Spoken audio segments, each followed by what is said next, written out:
Thank you for the invitation.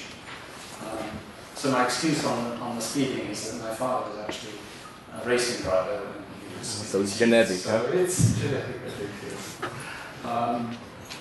So yeah, through kernels. So you heard I have a kind of background in kernels, and recently I think there's been a kind of maybe swing back to more traditional learning methods, and particularly the sort of learning of neural networks. And not that, I'm against neural networks. In fact, that's where I started myself, and I think it's a very interesting area. However, this deep learning, it's now called, as opposed to just backpropagation or something. It's re-emerged as sort of having important research and commercial value. And I think it's fair to say that deep belief networks and related approaches have led this charge. And there's been sort of high-profile acquisitions by Google of certain companies that research this area. And these people, and well, maybe not these people, but the kernels have sometimes been referred to as shallow. Obviously, this is quite hurtful, and particularly when deep people are saying it. So what I want to do in this talk is to discuss what we mean by deep learning and describe a number of ways in which I believe that kernel learning has been made at least not, I wouldn't claim deep, but at least a little deeper and less shallow. So, but I think this is an interesting area of discussion, and I hope that from the talk you will gain insight into the kind of things that have been going on in the kernel sphere, and be encouraged to re-examine some of the ideas and also some of the open questions around this idea of deepening kernels that I think are promising in interesting directions. So why is kernel learning referred to as shallow? So kernels learn nonlinear functions in the input space, so they would appear on the face of it to be just as flexible as your average deep learning system. However, what they actually implement is a linear function in the kernel-defined feature space. So what happens is that you have this fixed mapping. I'm afraid I'm going to show it here, so you won't see it on the other projectors, but this is a fixed mapping, which is determined by the choice of the kernel, and it takes X into a feature space, which I'm mapping and denoting by 5X. But one doesn't have to explicitly compute this mapping because of the kernel trick. However, this is what it effectively is doing. And then we have this learn section, which is the learn through this weight, W, which again we don't learn explicitly, but we represent through the dual representation in terms of the training data. But you can see from this that learning actually only takes place in a single layer, this second layer. And it's for this reason that people refer to it as shallow. And this is contrasted with deep learning, where parameters are spread across several layers of the processing, typically things of a layered neural network, and with nonlinear transfer functions between each of these layers. So there are two sort of things that can happen, but typically there's learning of the deeper layers is often unsupervised. So there's some sort of unsupervised process that learns this, the weights in these layers.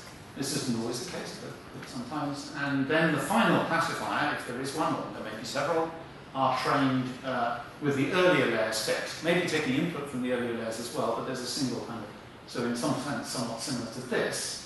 But then, effectively, this section has now been learned in that unsupervised phase. So we can think of it as pre-learning representation, which would be analogous to something that's referred to as learning the kernel.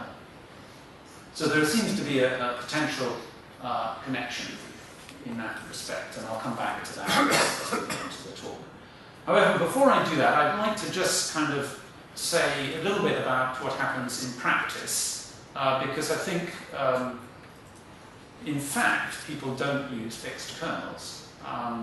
And so, kind of practically, kernel methods work pretty well. So what happens? How do they manage to get around this? And what actually I think often happens is a sort of mixed bag of kernel learning. So for example, some of the hyperparameters are usually set. So the kernel width of a Gaussian kernel is typically set, possibly by some heuristic, possibly by cross-validation to adapt more than one parameter, which is then optimized to the task in a typical way. And this is effectively learning a representation. It's adapting that initial map phi, which is determined by the hyperparameters of the kernel, in order to do a better job for the particular application. So in some sense it is deep, but maybe not very principled deep. However, I think it's unsatisfactory from a kernel sort of, a serious kernel person, even if he's not deep. He would be a little upset by this because it undermines the more principled approach that is really at the heart of what kernel methods claim to be their claim to fame, if you like, which is that they're based on generalization bounds, and that makes them a principled method.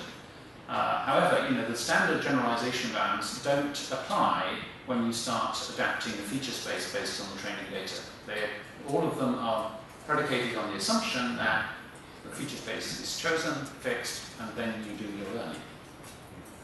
And if you started adapting the feature space based on the test data, which does happen, so you kind of learn using all of the data, and then you use part of it with labels to do the then even test set bounds become invalidated, so that you would even test data is not a reliable, at least as far as we know, method of learning the accuracy of your classifier. So the other thing that's often done in practice is that over a period, people learn to develop pretty sophisticated representations. I'm thinking of the example of computer vision, where these methods of doing histograms of patch cluster presence in an object detection system have been developed over a number of years in the late 90s and the noughties, and have really transformed the whole area of computer vision object detection. They're now systems that can deliver extremely accurate classification of many object types. However, this is clearly deep learning in some sense of the word, but it's deep learning that's happening in the minds of the researchers rather than in the algorithms that they produce. So I think it's to that extent not what we would like. We would like to automate that process. So what I want to do in this talk is present a number of promising directions that tick some of the following boxes. So I'd like to learn a representation through learning a kernel, possibly tuned to the main task, perhaps a classification or regression task. I would like to provide some analysis of the resulting system that supports the design and bounds its performance, so that it's not just a heuristic, as it were. And also to test these ideas and approaches on real data to see that they actually bear out in practice. So I'm going to give a number of different contributions that I think sort of around this area, and they may appear a little disjointed, but I hope at the end you will see a convincing and coherent story emerge, and some of the ideas will be pulled together in the final part of it. But my main, sort of aim is to convince you that deeper learning of kernels is alive and kicking. Okay, so I'm going to start with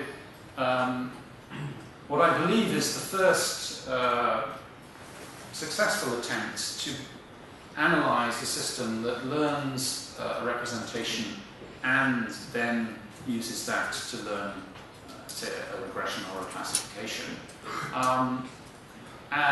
What I mean is it bounds the performance of that system. So when I said, typical bounds don't apply to systems that first learn a representation on the data and then learn the classifier. This example does. So I think it's the first that's done that, and it's based on matching pursuit. So matching pursuit, the way it works is it greedily chooses training examples. There are various versions, but the version of matching pursuit I'm going to mention here it chooses training examples that determine directions in the feature space that are well suited for a particular task, maybe a classification or whatever, and then deflates or sort of adds that feature in, and then looks greedily for the next. So it doesn't optimize the whole set of choices; it does it in a greedy fashion. I'll give an example in a minute so you get a flavor of how it actually works.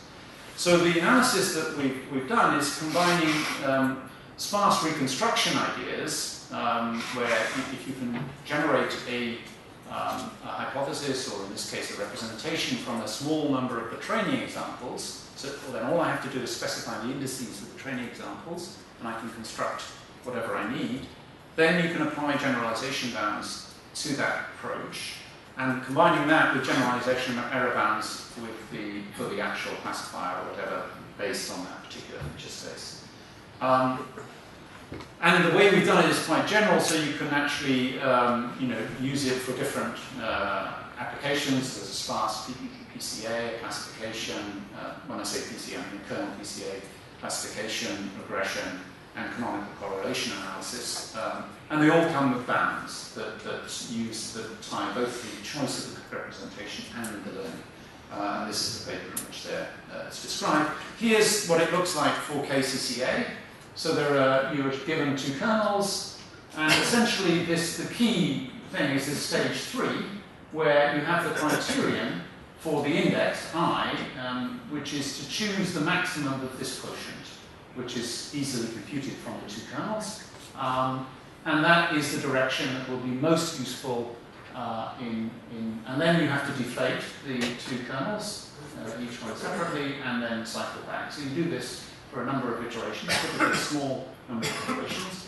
And when you finish, you use the finally selected set of indices in this set I, which is initialized to the empty set, to perform a standard canonical correlation analysis to arrive at your dual vectors. So that's the algorithm, and as I say, there's a bound. I'm not going to show you the bound, but what I will show you to sort of convince you this isn't all kind of unreliable bounds is this plot, which shows how the bound performed. This is the bound in red, and this is the actual generalization or performance of the KCCA in one of the dimensions. And you can see that it does seem to capture something of the structure of the system, and also, if you were using this to predict the right dimension to use, then you would actually get a pretty good estimate. Okay, so that's just to give you a flavor of the kind of things that have been developed, I think, in the kernel frame that are tackling this idea of learning deeper representations, or learning representations in kernel-defined feature spaces. But before, the next thing I'd like to touch on is perhaps a more standard way of doing that, and this is closer to the unsupervised way of learning representations that I mentioned in the start when I was talking about deep learning. So the previous one, the actual labels were being used to inform potentially the choice of the representation. Here I'll go back to a situation where we're basing it on probabilistic models, and this is a very natural thing to do. You can learn, model the data with a probabilistic model if you're suited to the task you're interested in. And then you can convert that probabilistic model into a kernel. And there are two standard ways of doing this. One is this so-called marginalization kernel, which assumes there's a model class. You work out a distribution of probability over the different models, and then for each two input points, you look at the probabilities of the points in the different models, the first point and the second point in the different models, weight them according to the probability of the models, and that gives you an inner product effectively in that space, and you use those as a kernel. So I'm not going to talk about that method, but I will spend a little bit of time on this second method, which is the so-called Fisher kernel. And this is where is applicable in the case where the model is determined by a real parameter vector. So you're thinking of a parameterized model. There's some real vector of parameters that determines the model, which typically you might set by maximum likelihood. So you have some training data and you maximize the probability of the data in the model in order to adapt those parameters. So I'm just going to give you a quick sort of tutorial example of the Fisher kernel, because I think people, well, if you're familiar, you can get going with your email now, but if you're not, I'd like to just give you a flavor, because I think I wanted to illustrate how adapting the model can actually change the representation to help you do things when you use that Fisher kernel in a particular application. So I'm going to use a very simple example. It's just the Gaussian kernel, the Gaussian distribution. So it has two parameters, the mean and standard deviation, and it models the data in this way, the standard way. So what is a Fisher, how do you generate a Fisher kernel? Well, you generate something called a Fisher score vector, which is the derivative of the log likelihood of an input with respect to the parameters. So this is the log likelihood of the data point x in this model, and you take the derivative of that with respect to the two parameters, mu and sigma. So the Fisher score vector has the same dimension as the dimension of the parameters that determine the model. Okay, so in this case it will be two-dimensional. So these are the two derivatives. And notice that the first component here, actually, if mu naught is taken to be 0, so the mean is at the origin, and sigma naught is taken to be 1, the first dimension is actually just the original data. The original data is a one-dimensional point x. And so the first dimension, so effectively what the Fisher kernel does is augmented the input with an extra dimension. And if I plot with the case of that case, mu naught naught and sigma naught 1, the embedding of the features gives you this. So this is x here is the original input, and it's been augmented with this second dimension, which is a quadratic in the first. So now, clearly, if you were, your data was, say, concentrated around 0 here, and you wanted to kind of cut off, learn a section of this line that was perhaps the hotspot of the data, you couldn't do that with the original data, because in a linear way at least, you could only make one cut. But if you were having a linear function in this space, you could cut across here and actually isolate, say, the set of points that were in this interval here. Gosh, this is pretty strange. Press the button. Okay. So I'm going to just briefly give you some insight. I mean, I have to spend a little bit of time, but I think it's worth showing you a little bit of how one can answer that question. So sort of maybe studying some of the wheres of kernel methods here. And this is by using something known as Rademacher complexity. So Rademacher complexity is a way of measuring the complexity of the function class that can be used then in analyzing the performance of learning systems. So what does Rademacher complexity do? It estimates the ability of the function class to align with these sigma i's, which are random plus or minus 1 values. So essentially it's saying how well, on average, this is an expectation over the choice of that sigma, on average, can the function class align with random noise? Okay, so if it has an ability to align quite well with random noise, clearly it also has the ability to overfit. And this can be turned, that intuition can be turned into a hard sort of statistical result. It's a kind of very clean way of thinking about generalization. So in our case, we're learning over the convex hull of the function classes that are generated by the different kernels. So here is the function class for kernel T, f sub t, I'm denoting it, and it's the set of functions that you can realize by choosing a weight vector of norm at most 1 in that feature space. And so these are the functions that kernel T can represent. We take the union of them, and then we take the convex hull of that. And that's the functions we're actually going to be using.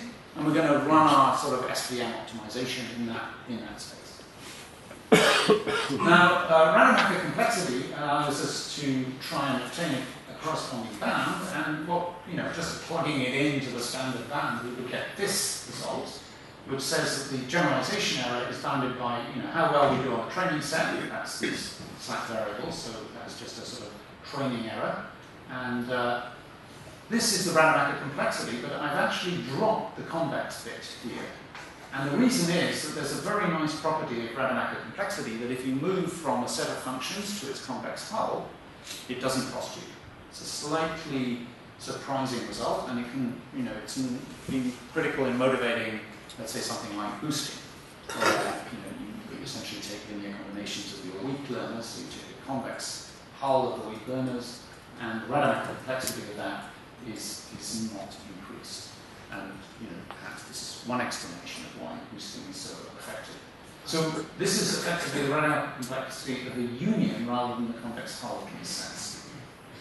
Now, we need a bound, therefore, on that union. Now, I'm not going to, I've written out a bit of a bound here. I'm just going to give you the intuition about how this works. I think it's quite nice, so hopefully you'll appreciate it. But the key idea is, in that definition of Rademacher complexity, notice that there's an expectation here over choices of the random plus minus one variables.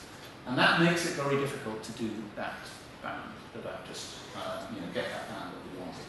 However, the trick is to observe that if we just randomly choose a single sigma, actually it gives a pretty good estimate. With high probability, a pretty good estimate. We just look at the suit for a single type of random noise. The point is, random noise is all over the place. If you can how you align with a single random noise is already a very good indication of how you will, on average, align with random noise. And so, if we then choose this single sigma star, we get this sort of bound, that the Rademacher complexity is bounded by the single estimate with high probability over the choice of that estimate here, plus some sort of small factor here. And similarly for each of these individual ones, the individual kernels, so this is for the whole sort of shooting match F, that's the union of these, and this is for each of the individual ones. The only problem is we have to repeat this bound several times, and that's why we have this delta t here. So once you've done it for a single, then you can plug it all together, and there's just a simple kind of sequence of steps here where we upper bound by this, and then we move to the max over the different kernels, and then we, this is just a suit, so we can separate the suit into a max and a suit, a suit for each individual class and a max over the classes, and this suit just corresponds to the Rademacher plus an extra, so we get twice this extra bit coming in here. And that delta t that I mentioned has to be chosen delta divided by the total number of kernels, because of the fact that we're applying this bound so many times. Okay, plugging that all together, we get the following bound, where the generalization error of this multiple kernel learning process is going to be, the slack variables that we get at the end of that process, some thing depending on the margin, times the max of the trace of the kernels, square root of the trace of the kernels. Now, if we choose the kernels to be normalized, which is a very natural thing to do, then the traces will all be identical. They'll all be equal to m. So this would actually be, the max would just be the square root of m here, which gives this 2 over gamma square root of m, which is a very benign, standard value you might expect. Notice the gamma is the gamma we get when using all of the kernels, the combination of kernels.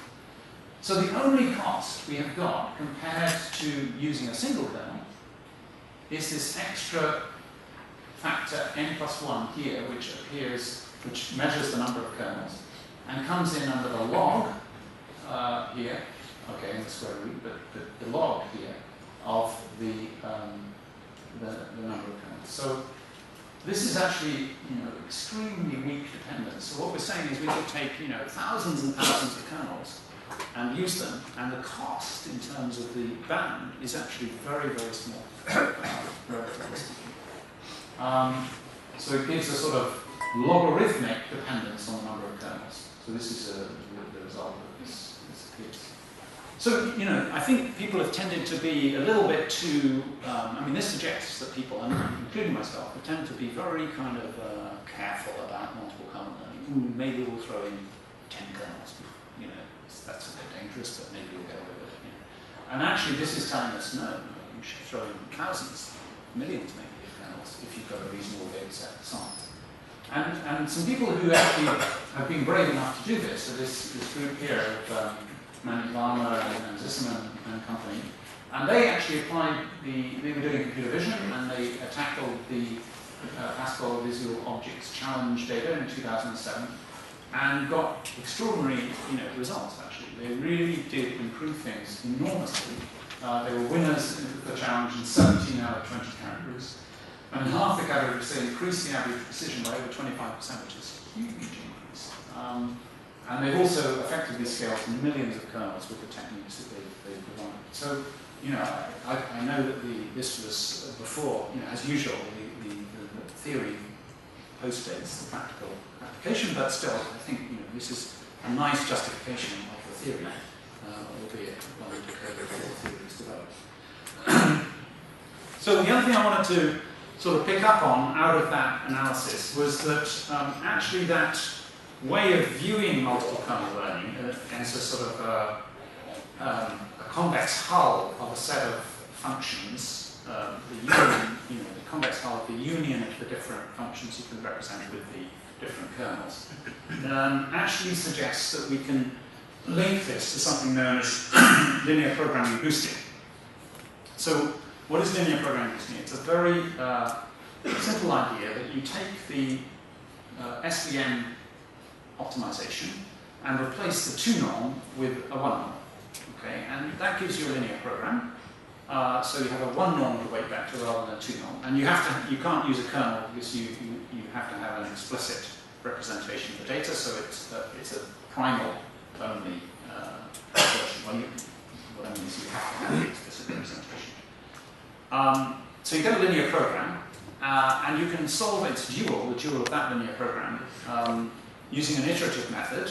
And what it becomes extremely analogous to boosting, in the sense that you can do what is known as column generation for the linear program, where column generation is based on a feature, which in this case would be a weak learner, and the criterion for introducing a column is based on exactly the same criterion that you have in boosting. So this is the criterion that you use in AdaBoost to add a weak learner.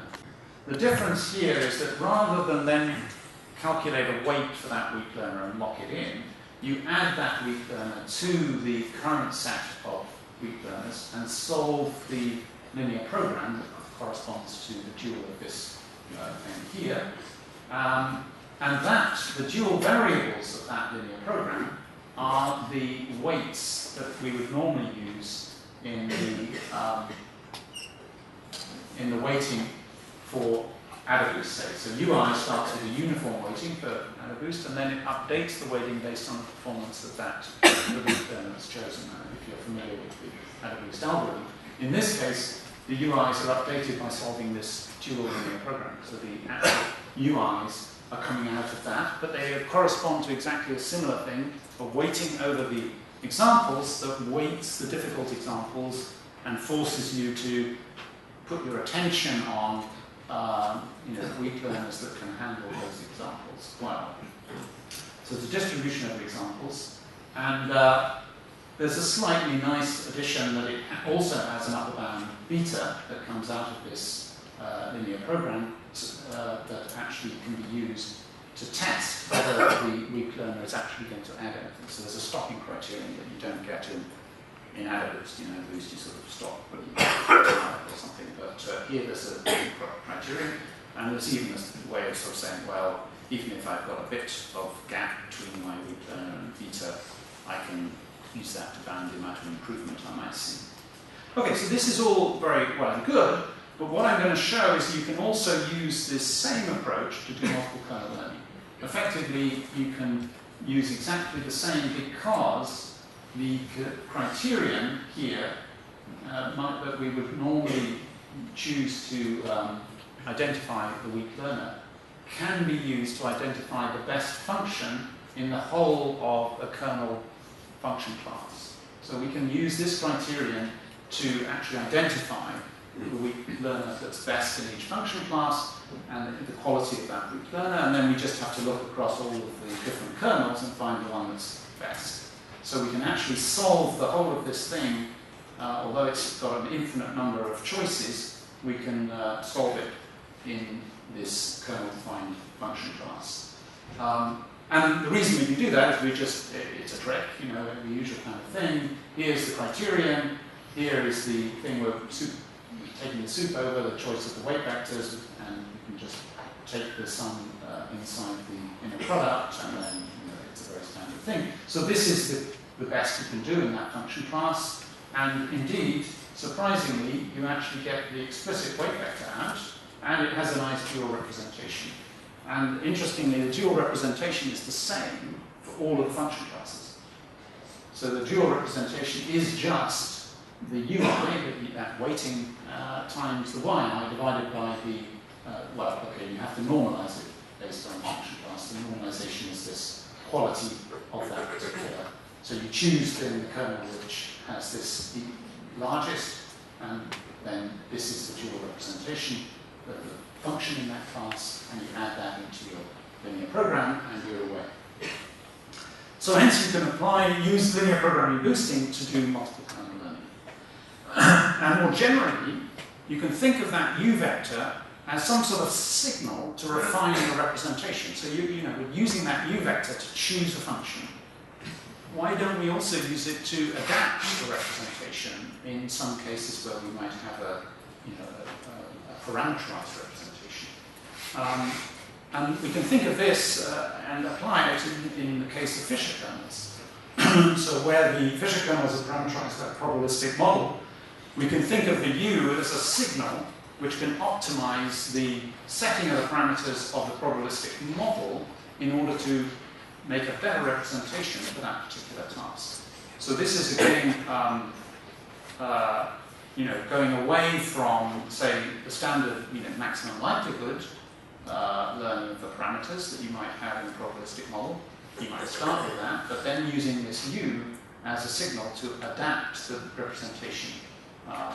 This really starts to look like, deeper learning.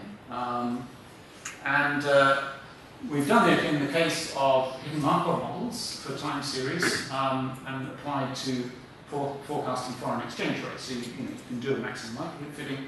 You then start to learn, and as you learn, you get this U signal, and the U signal is used to adapt the parameters of the HNN. I won't say the results are fantastic, but it worked okay. I mean, there were some encouraging results, I think it's fair to say. But I think it's certainly an interesting idea, and I think exchange rates and fiction of time series and financial time series is not an easy problem, I think. Okay. Final topic I'd like to talk about, and then I'll bring everything together at the end, hopefully, is nonlinear feature selection. So there's a very interesting, I think, result that relates kernel target alignment to maximal covariance with the output. So this is telling us that the degree to which we can learn a weight vector that has a good alignment, so that when we use that weight vector to map the inputs, we get a good correlation with the output y, and this could be a real value or a classification. Our ability to do that is actually directly equal to and measured by this so-called target alignment, the alignment, the expected value of y transpose times the kernel. So if you think of the kernel matrix, and you create a matrix y transpose from the labels, the correlation between those, pairwise correlation between those two matrices measures something about how well you can learn a weight vector in that space to correlate with the output. That's it's not hard to show that, but it's quite a simple point to see. It's well known. And this suggests the following method. So this is, I'll mention in a minute, but this has been used by, it's called the Hilbert-Schmidt Information Criterion, HSIC, by Song et al. And they've used it to do feature selection. They have two algorithms, a backward feature selection and a forwards feature selection based on this criterion. However, we take a slightly different approach in that, what we wanted to do was identify features where there might be correlations between the features. And so doing either a forward or backward can be tricky because the features sort of interact with each other. So to overcome this problem, we actually did an expectation over random draws of feature sets of a fixed size that include feature I, and similarly sized feature sets with one less point that don't include I. In other words, this is sort of the difference between these two is the hike of performance you can get by including feature I on average over all choices of feature sets of a given size, so say half the features, roughly. So the hypothesis is, the large set of features, a smaller subset of them, probably significantly less than half, are actually useful. And what we're trying to do is to measure whether this particular feature I is in some way adding value on average when you add it into a feature set. And because we don't have to do this explicit learning step, we can just do it based on this property here, we can do this very efficiently. So this is the so-called contribution of feature I. It's sort of adding, okay? And here's just an example to convince you this isn't completely, fictitious. So this is an artificial example, a 200-dimensional function that's actually just the XOR of the first two features. So this is the features from 1 to 200, and I've marked in red here the features that are actually involved in the function. And what I've plotted here is we're taking a Gaussian kernel, so it's a nonlinear function that we take. It has to be in order to represent the XOR function.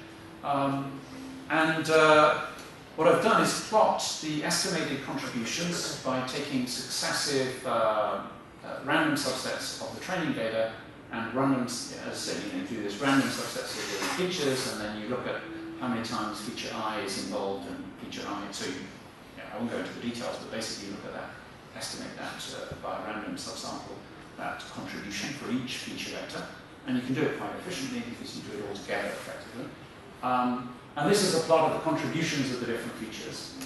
And what we did then was basically sort of say that the bottom 25% are clearly not useful features, so we just culled the bottom 25% of the features in this ranking of contributions.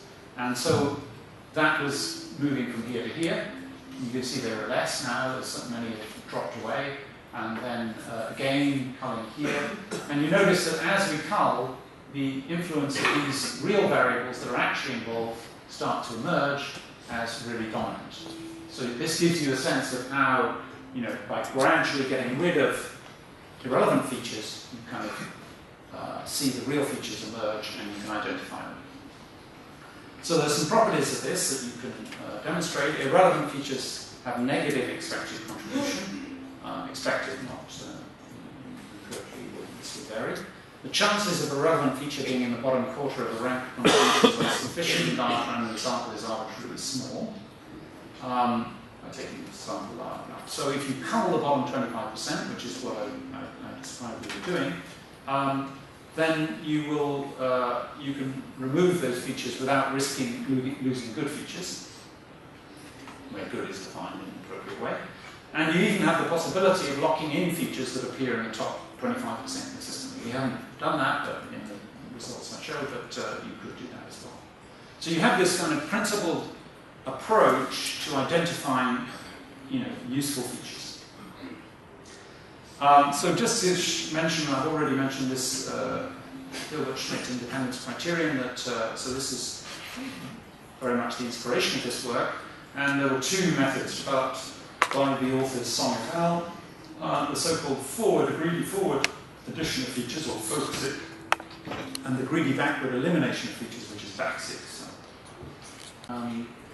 And the innovation that we've added is this probabilistic sampling of subsets of features to estimate individual feature contributions. So that's sort of what we've done here. There are other methods that are well studied. So the recursive feature elimination uses the measure of movement in the weight space as you remove a single feature in order to decide which feature can be most usefully culled. So you essentially cull one feature at a time, or maybe more than one, but the most pure version, one feature at a time. So it's a backward process. It's very costly, but it's perhaps considered state of the art. Other methods that rely on the assumption of linear classifiers being able to detect the useful features. So it doesn't, you could still use nonlinear functions at the end, but in linear feature selection, it uses linear. There's something called stability selection, and that uses, well, it can use one non-regularized linear classifiers to estimate by repeated sampling, subsampling, the importance of different features, and then uses those that are continually included in the model. And then you can do a simple correlation with a target correlation coefficient as a baseline. So here's some results just to show you how this performs. So this is on some artificial data. There's something called the linear Western, where we were the best in terms of accuracy. Nonlinear Western, where we were close to the best, but the basic and Foxic actually did better. So this is, nonlinearities here are on a component basis, so there's no cross-talk between, nonlinear cross-talk between the features. So these two should be doing well, and RFE also does very well. And then there's the XOR problem, which is the one I showed you earlier, and there we are clearly doing very well. Basic does well as well, but notice Foxic doesn't, as you would expect, because adding one feature at a time, it can never detect the feature that's important in XOR. It's only by adding two features that you're going to detect the XOR activity. And we've also applied it to some real-world omic and microarray data. So this was some tuberculosis data where, again, we were leading jointly with stability selection. A second task, this is separating those with dormant and active and non-infected with tuberculosis. So these were different tasks. And here we were, again, leading. And this was microarray data, again, for tuberculosis. We're again the best.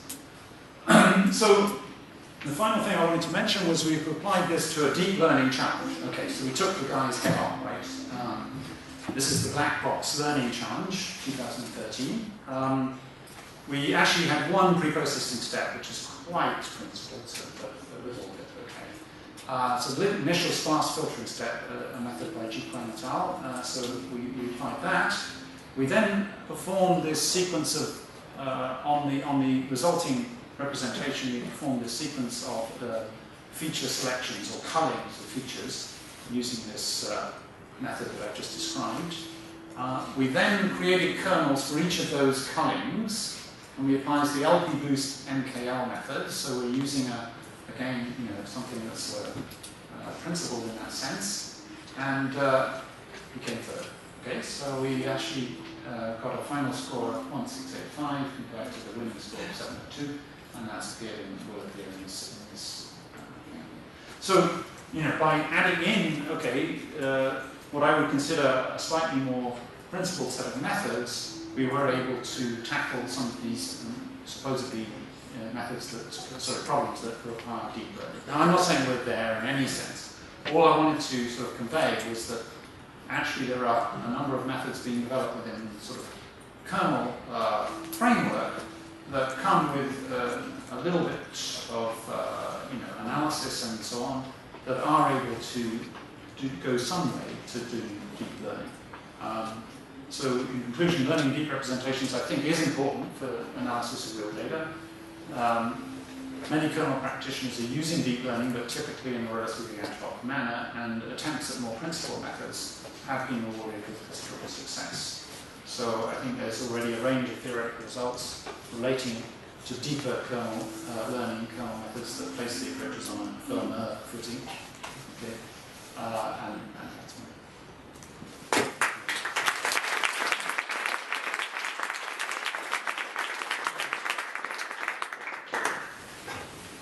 questions? So I'll take this opportunity, I'll start with my question. I was puzzled by the guarantees that you have developed for multiple kernel learning. So what your theory tells us basically is that if you increase the number of used kernels, then you are not increasing the complexity or capacity of the classifier space too fast, right? Now, I wonder whether this implies in any way that learning should be more successful. So my understanding is that for good learning, the capacity of the classifier space should not be too large and shouldn't be too small. So saying that the capacity will not increase too much doesn't necessarily mean that the learning will actually be more successful. So how is that? Yeah, no, clearly, learning is successful provided you can find a reasonably, not too complex set of functions within which the function that you need to do the learning is contained. So, it's always a trade-off of adding in enough to make sure you've got something that's going to do the job for you, but not too much, so you don't overfit, as it were. What this result tells us is that we can be much more free and easy throwing in lots of kernels if we aren't sure which one will be good, and we'll still be okay in terms of the overfitting. Of course, if we don't throw in the kernel that is good, then we won't learn because there won't be the representation in that function class. But it allows us to be a lot more, courageous in saying let's try it all and see what happens, rather than sort of more conservative. But indeed, the main support for saying that multiple kernels work well is empirical. Right? Oh yes, in that sense. What I'm saying is, there's any learning is about choosing the right representation, and so what this is saying is we've got a bigger chance of doing it automatically in the sense that we can be quite flexible in the amount of possible representations we throw at the system, and it will choose the one that's good, or a combination of the ones that makes a good representation, without us, risking actually losing. So that's thank you. Other questions? Michelle? Hi, John. Thank you for making us understand. So just for the sake of fun, right, because it must be a bit of controversy. So I would say that if I were a deep person, I would say that turning each example into a kernel and then finding the good ones goes on the way of having a fat, shallow thing. Right. I would say that what the deep is selling is the fact that you are reprocessing again and again a representation with the same algorithm. So you must have something which adds in the complexity, and this is what perhaps I'm just missing this here. Okay, so I think that the closest I've got to that, if I've understood you correctly, would be to say the learning of the Fisher probabilistic model based on the signal coming from the SVM. That would be something where you would say, you're genuinely using the data to adapt the learning. This is what you meant, isn't it? Yeah. Is that right? No, what I meant is that you are transforming the data into another representation which doesn't know anything about the Y's. Yeah. And again, typically, what you get in the second layer, they say, is something that you couldn't get at first. Right. And perhaps I missed it here. So I see that when you are processing the hyperparameters, I see. this is general over all. Yeah. You see what I mean? So I think what I understand then, just to make sure I got you right, is that for instance, selecting a subspace of the kernel-defined feature space isn't deep learning in that sense. Is that what you mean? In the sense that when you learn a representation based on, say, a multi-layer network, you move to a representation that is not implicit in the initial. Whereas if you, so right, so adapting, as you said, adapting hyperparameters would correspond to that, right? Would you agree with that? Because there you are. Well, there is an obvious difference, which is the fact that the hyperparameters are very, there are few of them. Right. Right, but there could be many. I mean, if you think about the adapting the Fisher kernel, that is adapting all the parameters of the probabilistic model. So that would, I think, correspond to that. I have to admit that, in that case, it's going to be doing gradient descent, so, the back to something pretty close to deep learning. Deep learning in the classical sense. So it's not that far, but at least there's some slightly more principal connection between the signal and the performance of the algorithm that we want. But yeah, I think that's a very interesting perspective. Is there one more brief question? Then let's thank. I